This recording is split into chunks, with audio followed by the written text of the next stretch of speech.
Okay, all right. Let me get it started.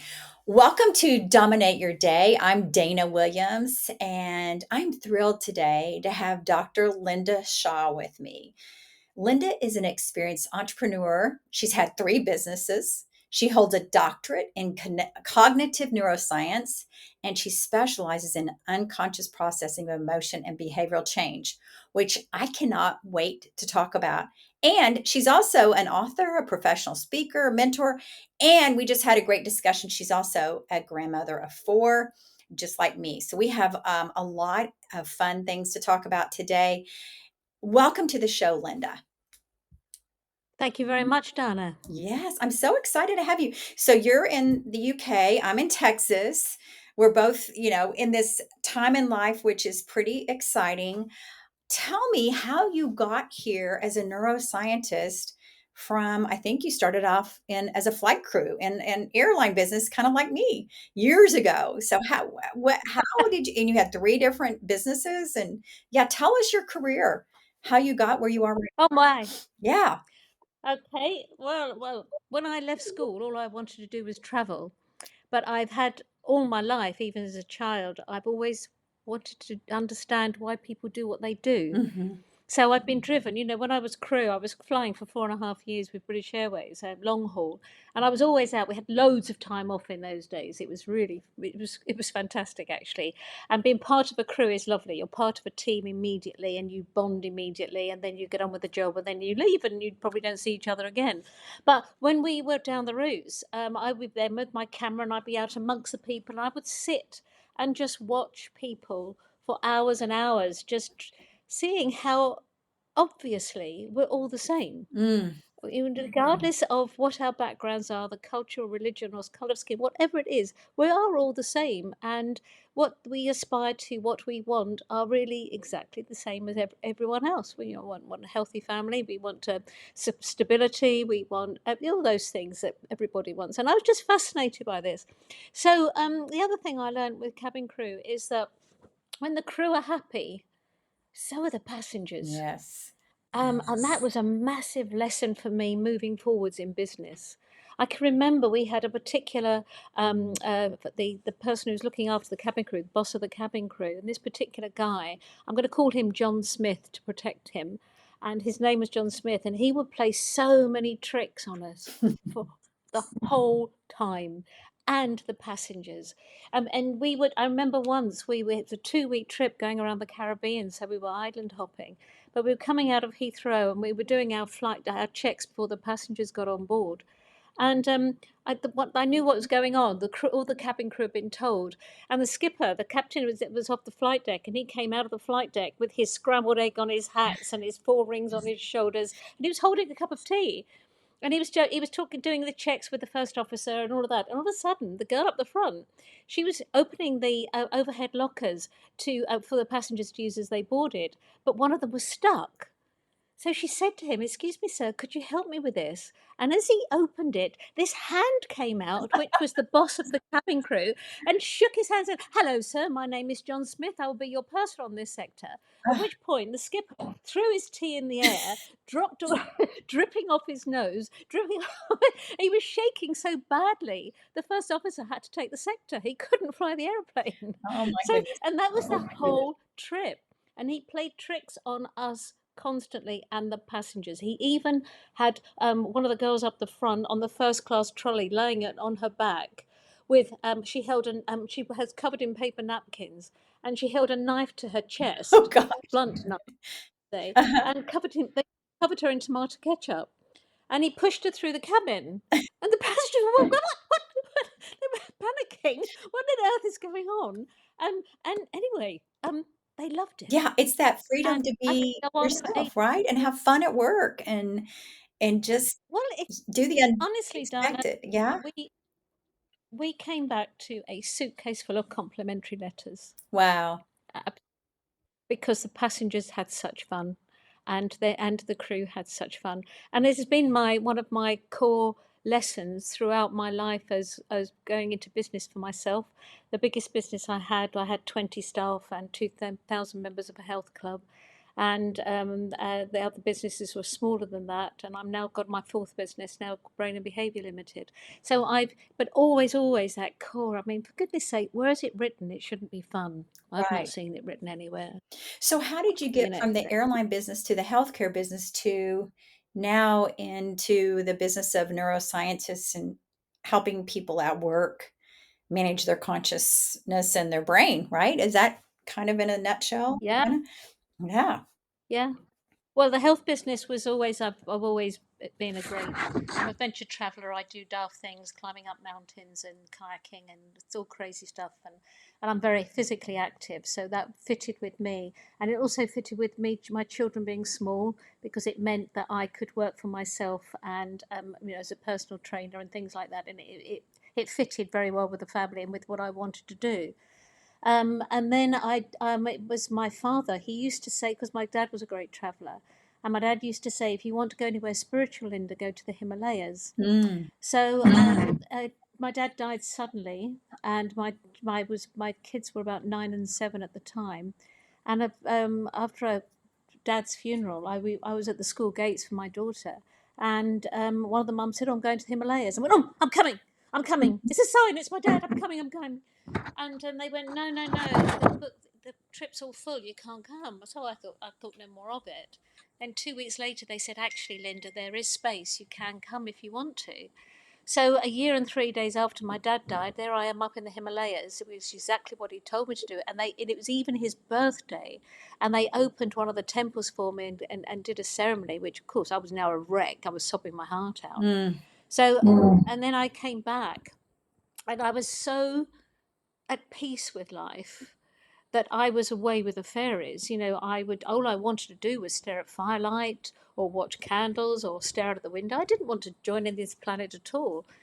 And I can remember we went to a dinner party one particular night, and I actually stood up in the middle of conversation and walked out of the room. I was so rude. I would never do that in a million years.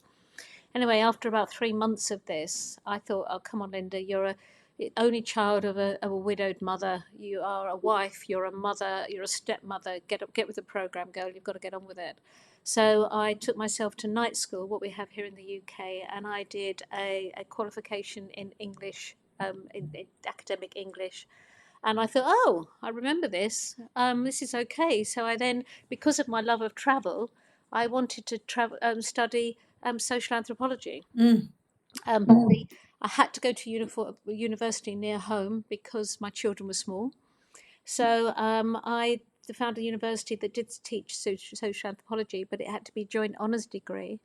And I could choose between communications, sociology, and psychology. So I chose psychology, and I loved it. I loved being a mature student for my first degree. And then I did my second degree straight afterwards. It was all full time in my master's in psychology. And then I discovered my supervisor for my master's I looked at his biography on the university website, and it had this long paragraph of all of his wonderful qualifications. And at the very bottom, it's got consciousness. And I thought, I've been reading about consciousness since I was 14. I love the topic. It's infuriatingly difficult to understand, and I still don't understand it, and I'm way older than 14. Anyway, I asked Michael, my supervisor, if he would supervise my PhD in consciousness, and he said yes. So I studied the neuroscience of unconscious processing using fMRI scanning equipment and behavioural studies, and here I am talking about neuroscience. I love it, and There's my I story. think that's a subject that you hear about, but as you said, consciousness, it's like unless you're Ah, a deep someone with a doctorate like you or somebody that has studied it, it's like, "Well, what the heck is that? And how do I use it? And how do I know what my conscious is doing and my subconscious?" So can you give us a little kind of what your passion is around this? sure.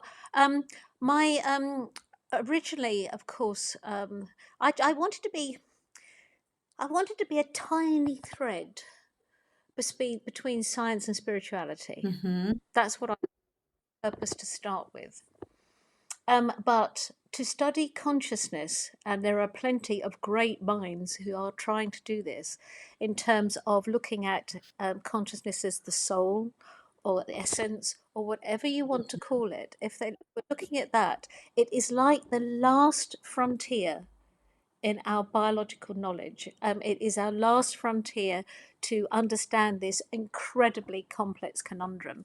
And to be perfectly honest, we have been, I mean, in fact, there is a fantastic conference that happens every 2 years in Tucson, in Arizona, Mm, which when I've even presented a poster there, which was, my goodness, I was so proud to do that, because these brains that are trying to work this out are massive, and they're fantastic people. But we're still arguing. Nobody's got an answer. Nobody has it. But so what I chose to do for my own personal studies was looking at unconscious processing, which is very different from consciousness when you think about it at a soul level, for want of a better term, if that's a word that you relate to. So I now look at unconscious processing of emotion was my particular research. And we're doing really well with that. We're doing extremely well in terms of being able to measure the difference between conscious processing and unconscious processing. So that's pretty good. And of course, now with the advent of unconscious bias and how mm, popular that is, I'm asked a huge amount on unconscious bias. That is very relevant in today's societies, because it is socially and economically unacceptable to allow our unconscious bias to engulf us. We will never get rid of them. We can't. It is normal. In fact, the only people that don't have unconscious bias are dead people. mm, Okay, got them. It doesn't mhm. mean we're bad. So I do talk about that a lot. But my work, although I've been talking about unconscious bias. I've been talking about decision making, judgments, problem solving, emotional intelligence, all of those things from the higher executive functions. Um, I now talk mostly about genius. So, how what are you seeing right now? Because you're working in the corporate space with leaders.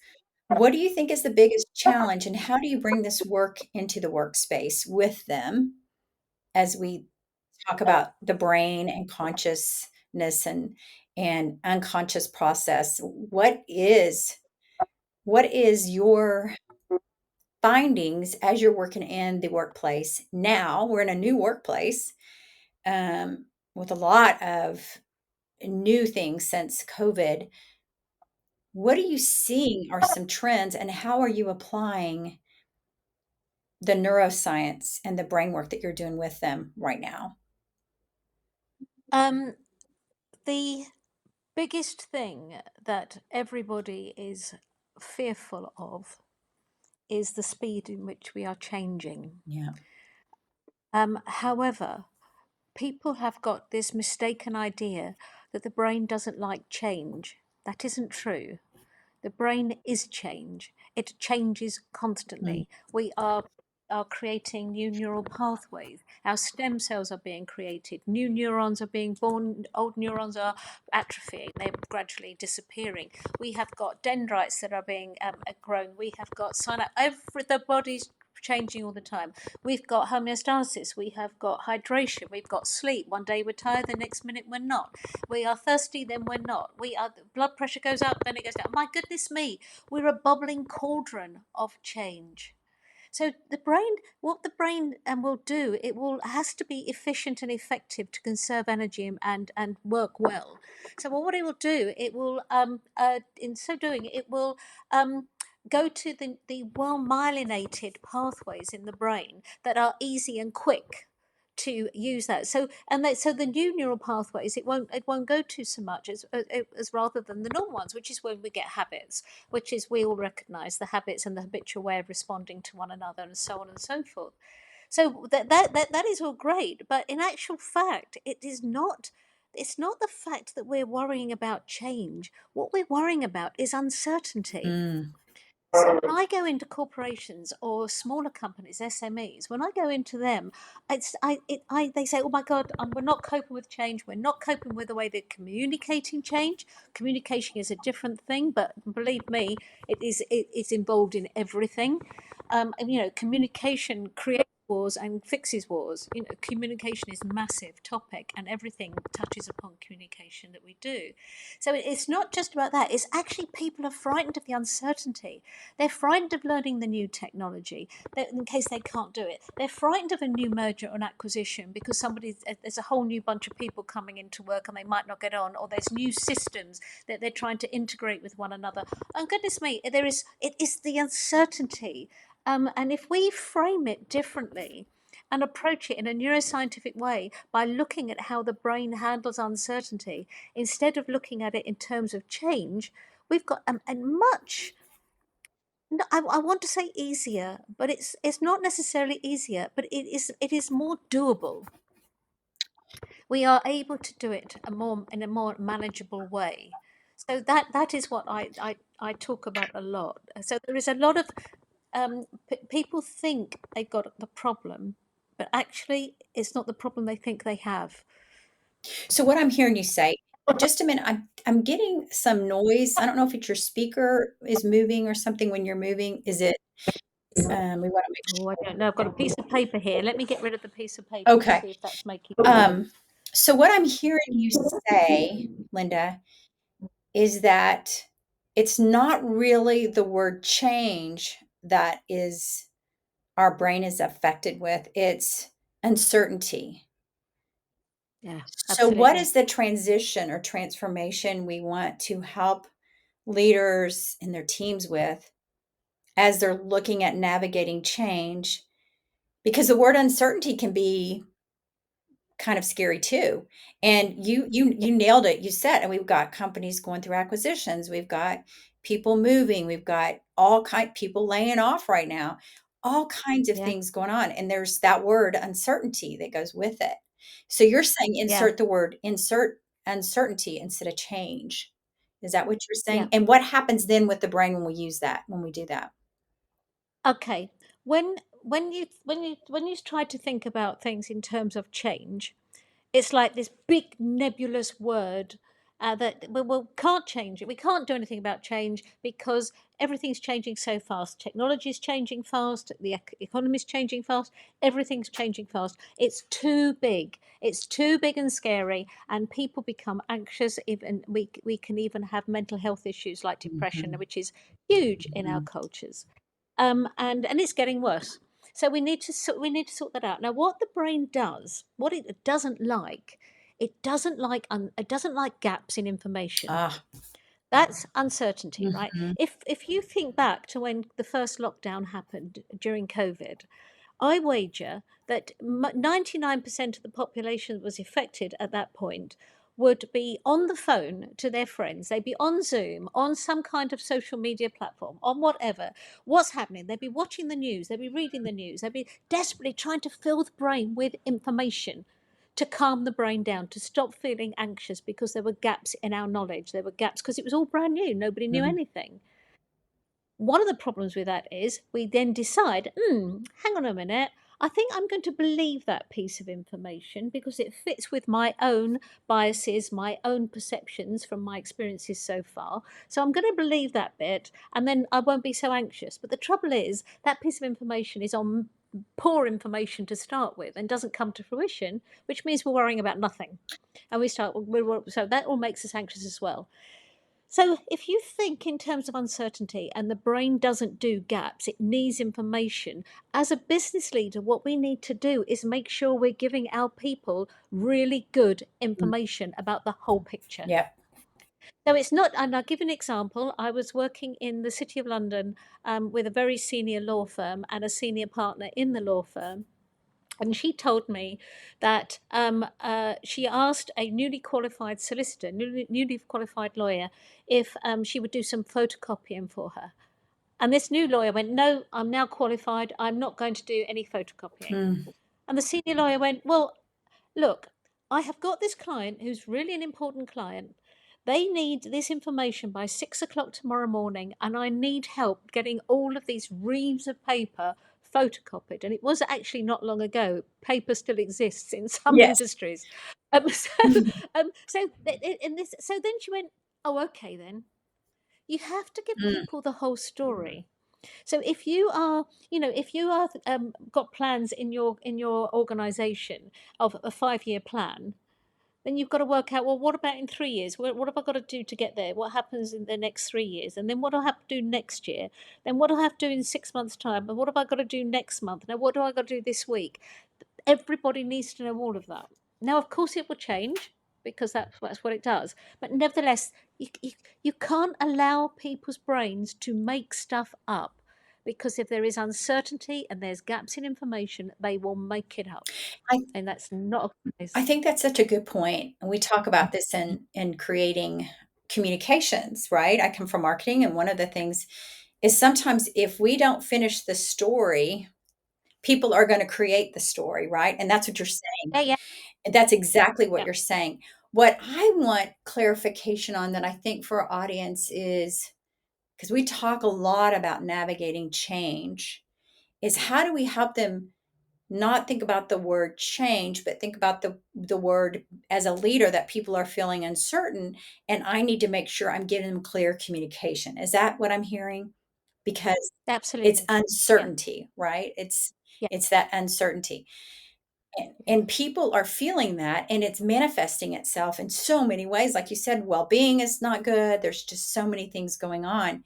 And we've just had that in the United States with the election and everybody feeling different things. And you have to respect where people are and what they're going through. But it at the same time, it's we'll finish the story. And they're leading on, other people to finish the story. But how do we manage self during that time? So that we're not waiting on that leader who maybe can't figure it out yet, or that family member who's having a hard time. How do you recommend people work on their own self first and manage that story? okay. One of the problems with uncertainty is a feeling of lack of control. Mm, What the brain would love mhm, is you as the individual control what you can in your life that is controllable. mhm, That will calm you down so that you can actually mhm, then serve the people who work for you. So, and your customers and clients. So basically, it's small. It doesn't matter if it's small things. mhm, I know people who are in clinical depression. They know that they just got to get out of bed in the morning. mhm, That's a little tiny sliver of control, and if they can do that, maybe the next day they might take a shower, because somebody who's clinically depressed, these things are extremely hard to do. mhm. So, and we don't want to get there. Must not, we must do everything we can not to be unwell to that level. So, and I'm not in any shape or form decrying people who are going through very serious mental Right. health issues. They are often people who are extremely strong, and they've been strong for too long. Mhm, So that is not a weakness. So therefore, what we need to do is, whatever it is in your life, in your business, whatever it is, control things. Maybe it is even just having coffee with your direct reports, mhm. and just discussing, okay, look, what is it that's in our control at the moment that we can actually make better? Yeah, Yeah, absolutely. just that. Just something. It doesn't have to be huge. We don't have to reinvent the wheel. What we do is we need to get the brain on team. We need to make sure that we are not agitating it, that we are keeping it calm, that we're in our parasympathetic nervous system, in our rest and digest system, where we are calm but alert. And the way we do that is not to feel out of control completely, because as soon as we spiral out of control, everything goes wrong. Such a good point. And I'm looking at your strengths, your Clifton strengths, which maximizer, activator, ideation, strategic, and learner. I hear a lot of your learner, and I hear a lot of your ideation going in there with ways to think about it as a leader. What can I do for me right now and my team? And it goes back to what you said in the very beginning, Lynda, of happy employees, happy customers. And just that one employee that made a huge difference on your team when you were flying and on the customers because they chose to look at things differently and to have fun at work and have a good time. So let's talk a little bit about how you use your strengths and what you're doing. You've written a book, you're speaking a lot, now working with these individual corporate leaders and teams. How are you seeing your strengths come to life? Well, the ideation, of course, because I love working with geniuses and their genius ideas, and I have hundred ideas a day, which actually don't come to anything at all. But hey, let's move on Okay. from that one. But nevertheless, It gives you I does energy, try. right? To have those ideas. Yeah, but basically, I am a maximizer because my husband's always telling me off and has done for 1,000 years. We've married a long time. Um, I I see only strengths in people. Mhm. I I I do acknowledge things if people are being nasty or unkind or something, and I've got there's some self-preservation that goes on there, but I do see strengths, and what I absolutely love is enthusing people enough to develop those strengths even more. Mhm.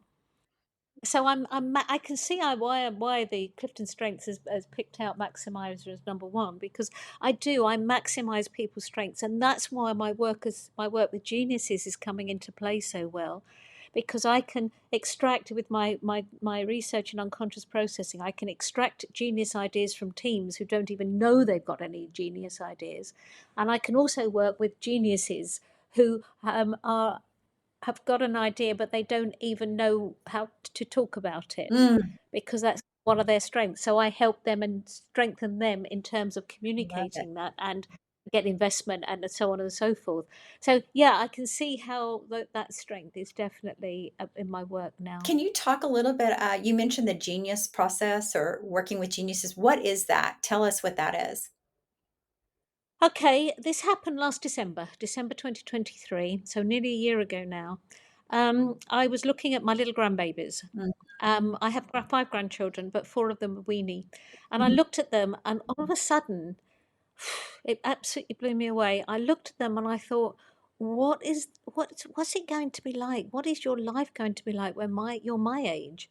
And I actually freaked me out. To be honest with you, I was a sobbing wreck for a while, and I just thought this planet is burning and drowning. Where are we going? mhm, What are they going to be like when they're also grandparents? mhm, Please God, if they are going to be grandparents, if they choose that.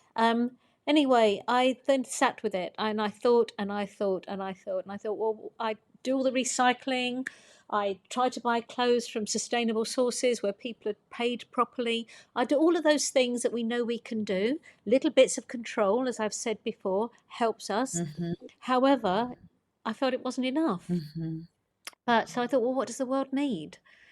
And what it needs, genius ideas. mm. So I thought, right, okay, Lynda, you're not a genius girl. So what are you? And I thought, I know what I am is I'm a good communicator, and geniuses often are not.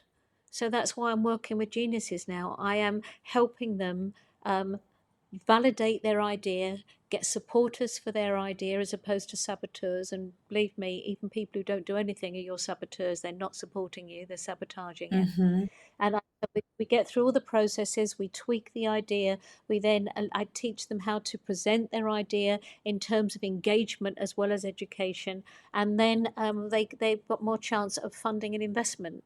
And that's the pathway that we're taking now. And investors are hiring me because especially when they've invested in smaller companies and they've got stuck, mhm. they hire me, unstick them. And the corporates and individuals, when they've got a group of people that they know are geniuses, then I help them actually um, communicate their ideas, basically. I love that. So you're working with a lot of founders and entrepreneurs right now, probably, Yeah. and venture capitalists, probably, and people that are working to help. Is that true with their clients that are building? Yeah, I work a lot with STEM industries, science, tech, engineering, and maths. Oh, I love the engineer's brain. Oh my God, I love the engineer's brain. My grandfather was a talented engineer, and my darling uncle was a talented engineer. And I just love the way engineers think. What is it? Just What love do you it. think it is? Because you've got strategic, which is looking at the big picture and spotting the patterns. Do you think that's what you're seeing in these engineers that you just, it just kind of attracts you like a magnet? What are you seeing? Yeah, I do. I can see patterns very quickly. I don't even know how I can see patterns quickly, but I do. And I can see where those patterns are sabotaging or not. And I can see where what are unhelpful repeated patterns and what are helpful ones. And I can see the gaps as well. Of course, the engineers are incredibly strategic. And But with engineers, of course, what you have is you have them where they have been through engineer school, whatever that may look like, and they've got these papers to answer, and there are always right or wrong answers. But of course, when you're outside in the big bad world, it's nothing's like that. Right. So they find that very difficult. So what I do is I give them tools to fix things Mm, as a adding to their toolbox. And the same with scientists. mhm, You know, there is when we're talking about human beings, there's no linear, there's no black or white. That's what's so delicious about human beings, is that you think, you think that you've got a handle on someone. You really see how they tick, and you've really got it. You've worked out how they do things, and all of a sudden, bang! mhm, Something comes at you, curveball comes at you. Think, crumbs! I didn't see that one coming. And so, that's what's so fantastic and glorious about human beings, is that those curveballs, we never actually always really know anyone. And that feeds my soul. So yeah, and with the scientists, they're obviously, I'm a scientist, so we think alike. mhm. So yeah, but equally, as I said earlier, I work in law firms and I work in all sorts of industries. But the STEM industries tend to house most of the geniuses. How can you share, as we get ready to close out, one of your favorite stories of somebody that you helped? You don't have to share names or anything like that, but just a transformation of them or a situation when you help them, a genius, tell their story, or get into how they could be their best self, to get something sold in to as an entrepreneur or a situation. Okay. I'll give you an engineering story. It happened 3 or 4 years ago now, and I will change all names. I won't say anything to identify them. But basically, they were a fair-sized company, and all the people who worked for them were extremely specialised. So it was very important to keep hold of them for them not to leave. So what they decided to do was they were going to promote 6 people to team leaders, Mhm, and they got HR in, they got involved, they did loads of profiling, they did all sorts of things, and they promoted these 6 people. And about a year through, they were almost on the brink of leaving, 6 very valuable people to the industry. And so they called me in, mm, and I interviewed the top slice of management at the board level. Then I interviewed the managers next layer down, and then I interviewed the team leaders. And it transpired that these 6 people were rewarded because of the amazing work they did, their genius ideas and their genius way. But guess what? They're geniuses, which means that people, they don't do. mm, They just don't do sure. people. They just want to be in this little tiny cupboard called an office Mhm, and be geniuses. That's it. mhm, So when we uncovered that, and they wanted to just go back to being who they were, and I said, look, can't you reward them in another way than thinking management is a reward? Because it's not for these people. They just want to do what they do best. So recognize their strengths and help them grow their strengths just for that, and reward them in different ways. Maybe reward them by giving them more in their paycheck, mhm. or reward them with giving them, I don't know, the latest technology for something, which is the biggest toy you can give them. Yeah. You know, something like that, and just and always get to know your people so well, so that what you are rewarding them is actually truly a reward for them, and not like, oh my god, I can't believe you did that, Mhm. that's just awful. I know people who, if you want to congratulate them for doing a good job, it's like, whoa, whoa, whoa, whoa, whoa, whoa, whoa, great job, great, brilliant, brilliant, high five, high five.